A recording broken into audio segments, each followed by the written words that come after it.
नमस्कार दोस्तों, मैं आपके अपने चैनल पे जय सर आपका हार्दिक अभिनंदन करता हूं। दोस्तों, आज मैं एक नए विषय को लेकर आपके सामने फिर से उपस्थित हुआ हूं। दोस्तों, जो आज का जो विषय रहेगा अपना राजस्थान का इतिहास को लेकर रहेगा। दोस्तों, तो राजस्थान के इतिहास के बारे में बात करेंगे हम। तो सबसे पहले हम यहीं से चर्चा करते हैं कि राजस्थान का इतिहास। तो राजस्थान के इतिहास का जनक कौन है? राजस्थान के इतिहास का जनक, राजस्थान इतिहास का जनक है कर्नल जेम्स टोट। और इसी के साथ हम बात करते हैं भारतीय इतिहास का जनक। तो भारतीय इतिहास का जनक दोस्तों है वेद व्यास। कौन है? वेद व्यास। और विश्व इतिहास का जनक है वो कौन है? हेरोडोटस। कौन है? हेरोडोटस। तो आज हम चर्चा करने जा रहे हैं राजस्थान के इतिहास की। तो राजस्थान के इतिहास का जनक कर्नल जेम्स टोट, भारतीय इतिहास का जनक वेद व्यास, और जो विश्व का इतिहास है उसका जनक है हेरोडोटस। तो देखो दोस्तों, जब हम राजस्थान के इतिहास की चर्चा करते हैं तो इसमें सबसे पहले हम आज जो चर्चा करने जा रहे हैं उस जो टॉपिक का नाम है राजपूत काल। कौन सा काल? राजपूत काल।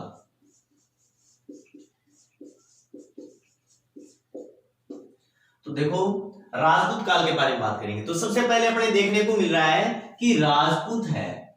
राजपूत काल कहते किसे हैं? राजपूत काल कहा जाता है 7वीं शताब्दी। कौन सी शताब्दी? 7वीं शताब्दी से लेकर जो 12वीं शताब्दी है, 12वीं शताब्दी है, उस काल को क्या कहा जाता है? राजपूत काल कहा जाता है। दूसरे शब्दों में हम कह सकते हैं 647 से लेकर 647 ईस्वी से लेकर 647 ईस्वी से लेकर 1191 या 1192 तक के काल को क्या कहा जाता है? राजपूत काल। या हम कह सकते हैं पुष्यभूति वंश से लेकर, पुष्यभूति से लेकर पृथ्वीराज थर्ड था, इसके काल को क्या कहा जाता है? राजपूत काल कहा जाता है। क्या कहा जाता है? राजपूत काल कहा जाता है। दोस्तों, अपने से प्रश्न कई बार यहां से पुटअप होता है, सीधा सीधा प्रश्न पूछ लिया जाता है कि राजपूत काल किसे कहते हैं। तो राजपूत काल कहा जाता है दोस्तों 7वीं शताब्दी से लेकर 12वीं शताब्दी के काल को राजपूत काल कहा जाता है। राजपूत काल है, दूसरे शब्दों में अपने से पूछा जा सकता है 647 ईस्वी से लेकर 1192 के काल को क्या कहा जाता है? राजपूत काल कहा जाता है। और फिर हम कह सकते हैं अथवा पुष्यभूति से लेकर पृथ्वीराज थर्ड है, इसके शासन काल को क्या कहा जाता है? राजपूत काल कहा जाता है। अब बात करें दोस्तों कि राजपूतों की जो उत्पत्ति हुई थी वो राजपूतों की उत्पत्ति के विषय में उल्लेख कैसे है? राजपूतों की उत्पत्ति,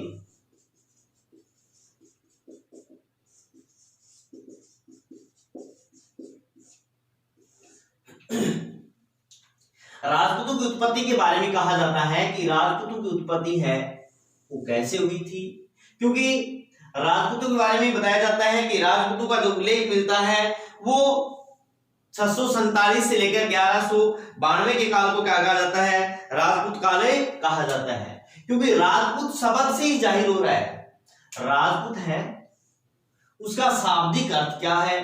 क्योंकि राजपूत है वो एक कौन सी भाषा का शब्द है? संस्कृत भाषा का शब्द है। कौन सी भाषा का? संस्कृत भाषा का शब्द है। और जो राजपूत शब्द संस्कृत भाषा का है जिसका अर्थ होता है राजा का पुत्र। क्या होता है अभी? राजा का पुत्र।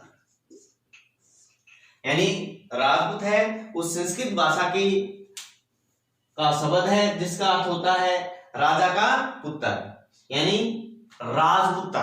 इसको हम ये कह सकते हैं राजपुत्र। यानी राजा का पुत्र। इसके बारे में और देखा जाए तो दो राजपूतों के बारे में जो उल्लेख मिलता है, एक सिद्धांत था अग्निकुंड का सिद्धांत। कौन सी का? अग्निकुंड का सिद्धांत। और जो अग्निकुंड का जो सिद्धांत दिया था, वो अग्निकुंड का सिद्धांत किसने दिया था? आपने नाम सुना होगा दोस्तों, एक पृथ्वीराज रासो नामक ग्रंथ था। कौन सा? पृथ्वीराज रासो नामक ग्रंथ था। और पृथ्वीराज रासो के जो रचयिता थे ना, उसका नाम है चंद्रबरदाई। चंद्रबरदाई यानी पृथ्वीराज रासो है, पृथ्वीराज रासो की रचयिता का नाम है चंद्रबरदाई। और चंद्रबरदाई ने बताया क्या? अग्निकुंड का सिद्धांत दिया था। किसके अंदर है? पृथ्वीराज रासो में। और पृथ्वीराज रासो में बताया गया कि अग्निकुंड का सिद्धांत, और अग्निकुंड के सिद्धांत के बारे में बताने वाला कौन है? चंद्रबरदाई। बताया जाता है कि अग्निकुंड का सिद्धांत है, उसमें यह बताया गया कि एक आबू पर्वत था। कौन सा पर्वत है? आबू पर्वत। और आबू पर्वत पर क्या किया गया? अग्निकुंड यानी यज्ञ किया गया था। क्या किया गया? यज्ञ।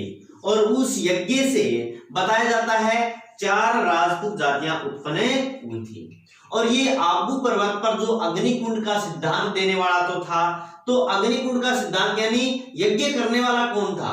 बताया जाता है उसका नाम था क्या? गुरु वशिष्ठ। गुरु वशिष्ठ ने विशेष अग्निकुंड का सिद्धांत किया। और इस बात का उल्लेख मिलता है पृथ्वीराज रासो की रचयिता यानी पृथ्वीराज रासो में। और इसके रचयिता कौन है? चंद्रबरदाई। पृथ्वीराज रासो की रचयिता चंद्रबरदाई, और इसने बताया अग्निकुंड का सिद्धांत। और अग्निकुंड के सिद्धांत का प्रतिपादन कर किया कौन? वशिष्ठ ने, गुरु वशिष्ठ ने। गुरु वशिष्ठ ने एक आबू पर्वत पर यज्ञ किया था। क्यों भी दोस्तों आबू पर्वत पर यज्ञ क्यों किया? क्योंकि आपको पता होगा उस समय एक बार जब ये गुरु वशिष्ठ है वो मैदान में क्या कर रहे थे? यज्ञ कर रहे थे। तो उस समय क्या हो रहे थे? राक्षस थे, कुछ राक्षस प्रवृत्ति के लोग थे। उस राक्षस प्रवृत्ति के लोग क्या कर रहे थे? उस यज्ञ में क्या कर रहे थे? हवन कुंड में मल मूत्र डाल रहे थे। तो यज्ञ पूर्ण नहीं हो रहा था। इसलिए क्या किया? उस गुरु वशिष्ठ ने आबू पर्वत पर अग्निकुंड किया, जिससे वहां पर उस अग्निकुंड से 4 राजपूत जातियां उत्पन्न हुई थी। कितनी? 4 राजपूत जातियां उत्पन्न हुई। और जो 4 राजपूत जातियां उत्पन्न हुई, जिसमें से बताया जाता है जो जातियां थी वो कौन कौन सी थी। देखो दोस्तों, मैं एक ट्रिक के माध्यम से बताता हूं, एक ट्रिक बताता हूं आपको। ट्रिक बताता हूं। कौन सा? गूंज पर चलो चौहान। तो देखो दोस्तों, गूंज, गूंज का मतलब गुर्जर, गुर्जर, गुर्जर या प्रतिहार, गुर्जर या प्रतिहार। और पर से परमार, चालुक्य से, चलो से चालुक्य, और चौहान से चौहान। तो देखो 4 राजपूत जाति उत्पन्न हुई दोस्तों। एक तो क्या है? गुर्जर, दूसरी क्या है? परमार, तीसरी चालुक्य, और चौथी चौहान। ये 4 राजपूत जातियां उत्पन्न हुई थी, जिसमें से जो शक्तिशाली जाति थी उसका नाम था चौहान। तो चौहान जो सबसे शक्तिशाली जाति थी, और चौहानों के बारे में बताया जाता है कि इन्होंने क्या किया?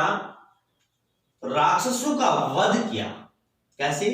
यानी गुरु वशिष्ठ ने अपने अग्निकुंड के सिद्धांत में इसमें बताया कि अंतिम राजपूत जाति थी वो चौहान थी, और चौहान राजपूत जाति थी उसने सबसे शक्तिशाली जाति थी जो राक्षसों का उसने क्या किया था? वध किया था, संहार किया था। वध किया था यानी किसका? उन राक्षसों का, और उन राक्षसों का वध करने वाले कौन थे? चौहान। अब बताया जाता है कि जो राजपूत थे उन राजपूतों के बारे में अलग अलग विद्वान अलग अलग मत पेश करते हैं। कोई कुछ कहता है, कोई कुछ कहता है, अलग अलग विद्वान अलग अलग मत देते हैं। बताया जाता है कि कुछ राजपूतों के बारे में बताते हैं, कुछ इतिहासकार ऐसे हैं वो कहते हैं कि राजपूत तो विदेशी संतान है। क्या है? विदेशी। राजपूत विदेशी संतान है। ये बात कहने वाले कौन कौन थे? ये बात कहने वाले कौन थे? आपने नाम सुना होगा कर्नल जेम्स टोड का। Colonel James Tod, colonel James Tod था, स्मिथ था, स्टिलियन था,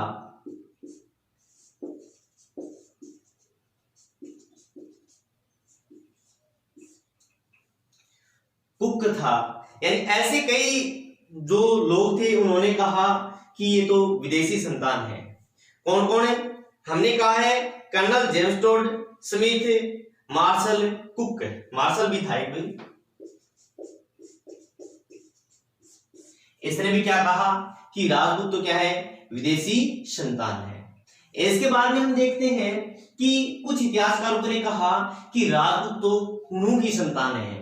किनकी संतान है भी? हुनों की संतान। किनकी संतान है दोस्तों? कहा कि राजपूत तो क्या है? हुनों की संतान है। किसकी संतान है? हुनों की। यानी कुछ लोग कहते हैं कि ये हुनों की संतान है। ये बात कहने वाले कौन थे? संघ। संघ दोस्तों, ये स्त्रीलियन ये नहीं कहता है, स्त्रीलियन तो ये कहता है क्या? हुनों की संतान थी, ये कहता है संघ, स्त्रीलियन। और इनके बारे में कुछ इतिहासकार और भी कहते हैं कि जो राजपूत हैं विदेशी संतान है। राजपूत क्या है? विदेशी संतान है। ये बताने वाले कौन थे? Colonel James Tod, Smith, Marshall और कुक। और कुछ इतिहासकार बताते हैं कि ये जो राजपूत हैं ये राजपूत तो वैदिक आर्यों की संतान है। किसकी? वैदिक आर्यों। राजपूत किसकी संतान है? वैदिक आर्यों की संतान है। और वैदिक आर्यों की संतान का जो उल्लेख मिलता है वो कहते हैं वेद। कौन कहते हैं भी? वेद। और ये कहते हैं, बताते हैं कि जो राजपूतों की जो उत्पत्ति हुई थी वो कैसे हुई थी। तो वैदिक आर्यों में वेद ने कहा कि एक ऐसे महान व्यक्ति की कल्पना की है। इसके अंदर वैदिक आर्य में बताया कि एक महान व्यक्ति था, एक विराट व्यक्ति था, और एक विराट व्यक्ति की कल्पना की गई है। एक महान व्यक्ति अथवा विराट व्यक्ति की कल्पना की है। और विराट व्यक्ति के रूप में बताया है, विराट व्यक्ति था वो कौन था? ब्रह्मा जी था। और ब्रह्मा जी के बारे में बताया गया कि ब्रह्मा जी है ना, ब्रह्मा जी का शरीर है और उस शरीर से वर्णों का उल्लेख मिलता है कि ब्रह्मा जी है ना, ब्रह्मा जी का उल्लेख, क्योंकि हमने बात किया है वेद की। और वेद के अंदर बताया जाता है कि वेद के अंदर तो 10वां मंडल था। कौन सा मंडल? वेद में, यानी वेद ने बताया वैदिक आर्यों की संतान है। और वैदिक आर्यों की संतान है, उन्होंने कहा ऋग्वेद। कौन सा वेद? ऋग्वेद। ऋग्वेद के 10वें मंडल में, 10वें मंडल में, ऋग्वेद के 10वें मंडल में बताया गया कि जो वैदिक आर्य हैं इनके बारे में, यानी ऋग्वेद के 10वें मंडल में राजपूतों का उल्लेख है।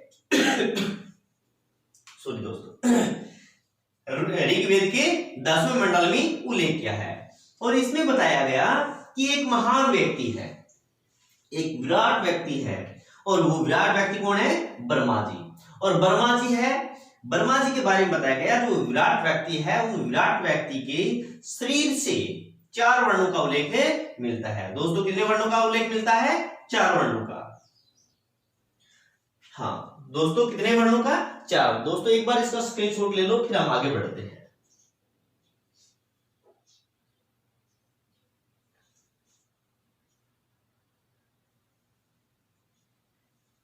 हाँ दोस्तों देखो,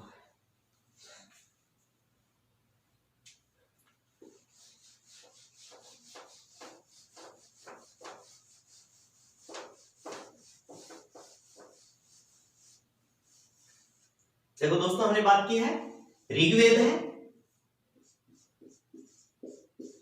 ऋग्वेद के 10वें मंडल, कौन से मंडल?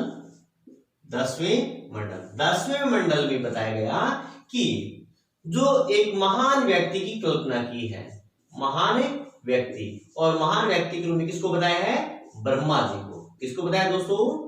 ब्रह्मा जी को बताया है। और ब्रह्मा जी के शरीर से 4 वर्णों का उल्लेख मिलता है। कितने वर्णों का? 4 वर्णों का उल्लेख मिलता है। कितने वर्णों का उल्लेख मिलता है दोस्तों? 4 वर्णों का उल्लेख मिलता है। और 4 वर्ण कौन कौन से हैं? दोस्तों हम 4 वर्णों की बात करें तो 4 वर्ण कौन कौन से हैं? 4 वर्णों की बात करें, सबसे पहले जो ब्रह्मा जी के, यानी सबसे पहले आता है मुख है। मुख से जो उत्पन्न हुआ उसे क्या कहा गया? यानी 4 वर्णों का, यानी वर्ण व्यवस्था का उल्लेख मिलता है ब्रह्मा जी के शरीर से। और ब्रह्मा जी के शरीर से जो 4 वर्णों का उल्लेख मिलता है, जिसमें मुख से उत्पन्न हुआ। मुख से कौन है? ब्राह्मण। और ब्राह्मणों का काम होता है क्या? विद्वानगारी करना, या इसको बोलते हैं अभिप्रेरित करना। और इसके बाद में, मुख के बाद में आता है क्या? हाथ, यानी हाथ। हाथ से क्या? यानी क्षत्रिय। और क्षत्रियों का काम होता है क्या? भी क्षत्रिय होते हैं, वो क्या काम करते हैं? वर्ण व्यवस्था बनाए रखने का काम करते हैं। वर्ण व्यवस्था, ये योद्धा होते हैं। वर्ण व्यवस्था। फिर हम बात करें जांग, किसकी? जांग की।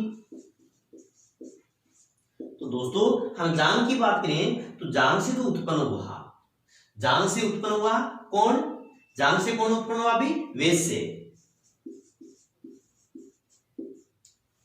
और जो जांग से उत्पन्न हुआ था वेद से, इनका काम क्या होता है? इनका काम होता है व्यापारी, या इसको हम बोल सकते हैं क्या? कर्षक, किसान, ये होते हैं इससे। फिर बात करें हम चरण। हाँ दोस्तों, चरणों के बारे में देखा जाए तो चरणों से जो उत्पन्न हुआ उसको क्या कहा गया? शूद्र। क्या कहा गया दोस्तों? शूद्र। और शूद्र का काम होता है इन तीनों का काम करना। क्या होता है दोस्तों? इन तीनों का काम करना होता है। क्या होता है? इन तीनों का काम करना। यानी बताया जाता है ऋग्वेद के 10वें मंडल में एक महान व्यक्ति की कल्पना की है, जिसका नाम है ब्रह्मा जी। और ब्रह्मा जी के शरीर से 4 वर्णों का उल्लेख मिलता है। कितने वर्णों का?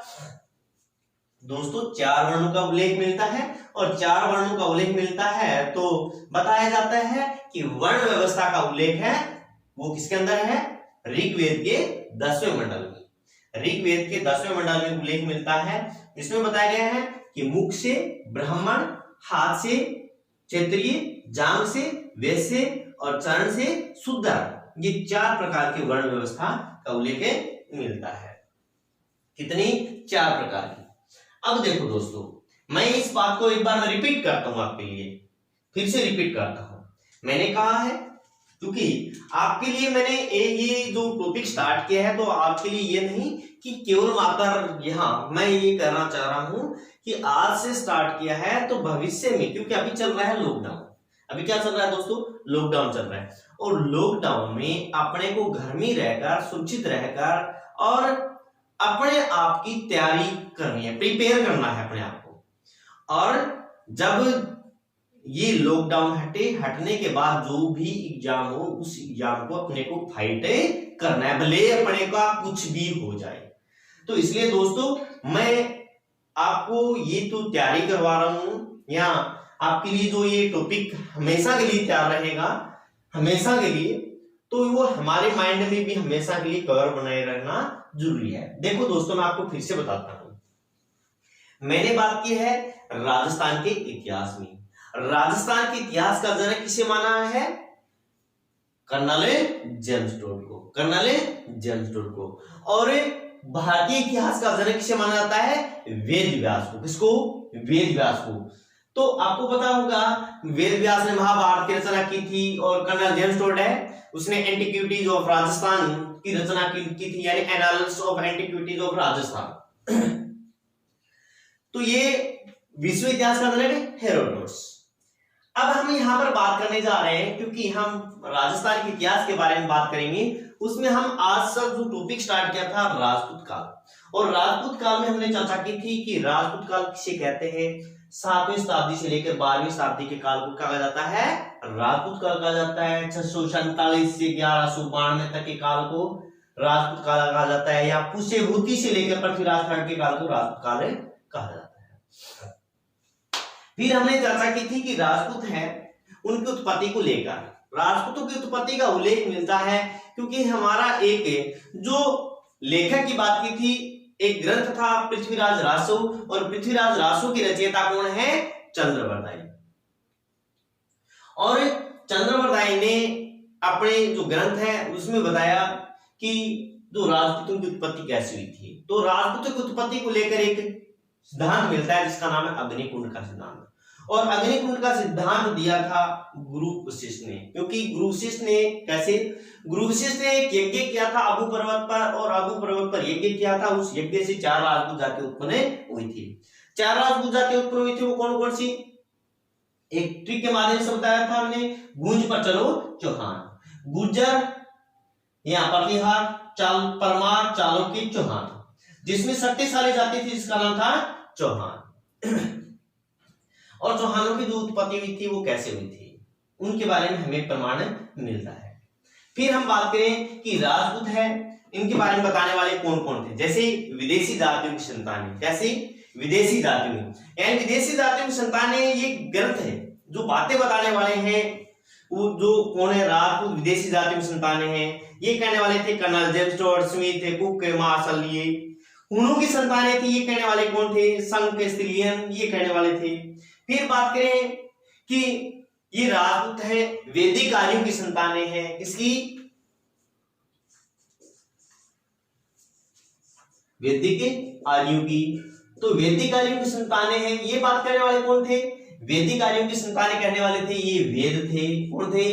वेद। और वेद की बात करें तो वैदिक आर्यों में वेद ने बताया कि ऋग्वेद है, ऋग्वेद के 10वें मंडल में बताया गया कि राजपूतों की उत्पत्ति कैसे हुई थी। तो इसमें एक महान व्यक्ति की कल्पना की है। कैसी व्यक्ति की? महान व्यक्ति की कल्पना की, और महान व्यक्ति के रूप में बताया गया किसको? वर्मा जी को। किसको बताया गया?